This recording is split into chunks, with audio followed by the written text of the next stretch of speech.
تین چیزیں انسان کے پاس بڑی قیمتی ہے: مال، جال، ایمان۔ مال، جان، ایمان، ان تینوں میں پھر ایمان قیمتی ہے، پھر جان ہے، اور پھر مال ہے۔ ڈاکو پستول نکال کر آپ کو کہتے ہیں نکالو موبائل، دیکھو آپ سب چیزیں دے دیتے، گاڑی دے دیتے، موٹر سائیکل دے دیتے جان بچانے کے لیے۔ جان ہے تو جہان ہے نا۔ جان اور مال کا مقابلہ ہو جائے تو آپ کیا کرتے ہیں؟ مال دے دیتے، جان بچاتے ہیں۔ ایمان اور جان کا مقابلہ آ جائے تو پھر جان دے دو، ایمان نہیں چھوڑو۔ فرعون نے اپنی بیوی کو کتنی سزائیں دی، لیکن اس نے ایمان نہیں چھوڑا۔ قرآن میں سورۃ تحریم کے آخر میں ہے، سورہ تحریم کی بالکل آخر میں اس کی دعا ہے۔ ایمان بہت قیمتی ہے۔ تو سورۃ الفلق میں مال و جان کا تحفظ ہے۔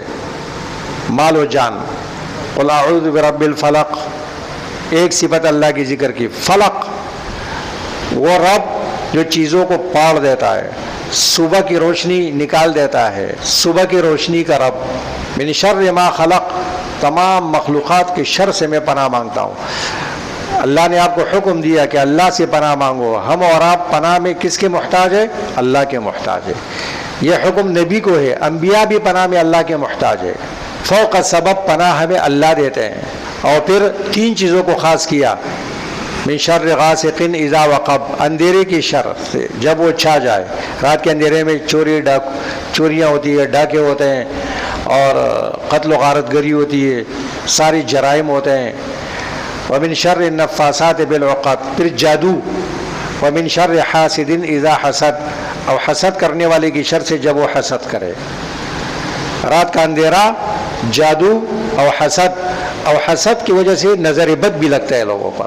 نظر بد اور حسد اکثر لوگوں کو اس وجہ سے وہ بیماریاں لگتی ہے۔ کبھی سیدھا سادہ انسان پاگل ہو جاتا ہے۔ نظر تو ہر چیز پہ لگتی ہے، لیکن میرے بھائیوں، عاملوں کے پاس نہیں جاؤ، تعویذ گروں کے پاس۔ یہ دو صورتیں اللہ نے آپ کو دی ہے، یہ پڑھو، صبح بھی پڑھو، شام بھی پڑھو۔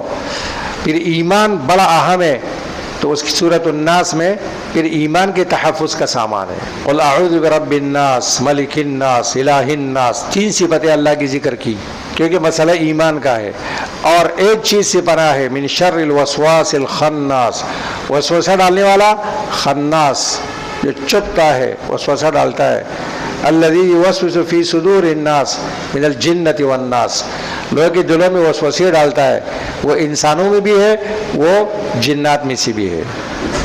انسانوں کے شیطان کون ہے؟ یہ علماء سوء، یہ گمراہ پیر، یہ ملحدین، یہ آپ اسلام میں شکوک و شبہات پیدا کرنے والے، یہ شیطان کا کردار ادا کرتے ہیں۔ اور شیطان وسوسہ ڈالتا ہے، انسان کا نفس بھی وسوسہ ڈالتا ہے۔ وَلَقَدْ نَعْلَمُ مَا تُوَسْوِسُ بِهِ نَفْسُهُ، اللہ فرماتے ہیں ہم جانتے ہیں انسان کے دل میں کیا وسوسہ آتا ہے۔ نَحْنُ أَقْرَبُ إِلَيْهِ مِنْ حَبْلِ الْوَرِيدِ، اور میں شارک سے بھی زیادہ قریب ہوں، مجھے معلوم ہے۔ اللہ کے رسول صلی اللہ علیہ وسلم جب سونے کا ارادہ کرتے تو یہ تین صورتیں پڑھتے: قل هو اللہ احد، قل اعوذ برب الفلق، قل اعوذ برب الناس، اپنے ہاتھوں پر دم کر کے پوری جسم پر پھیلتے۔ تو مصیبت آپ پر اللہ کی طرف سے آتی ہے تو رجوع بھی اللہ کی طرف کرنا ہے، اور جو حدیث میں آیا وہ کام کرو۔ یہ نہیں کہ تعویذ گر کے پاس جاؤ، تعویذ گر تو خود غریب ہے، وہ بیٹھا ہوا ہے کہ کوئی آئے میرے پاس پھنس جائے، کاغذ بیچتا ہے۔ اور آج یہ جو ہے بے روزگار لوگ ہیں وہ یہی کام کرتے ہیں۔ اب لوگوں نے جب قرآن چھوڑا، حدیث کو چھوڑا، اللہ تعالیٰ نے اس سفید پوش ڈاکوؤں کے حوالے کیا، اور جا کے وہ ان کا پیسہ بھی لے لیتا ہے، اور ان کو ہمیشہ شکوک و شبہات کے اندر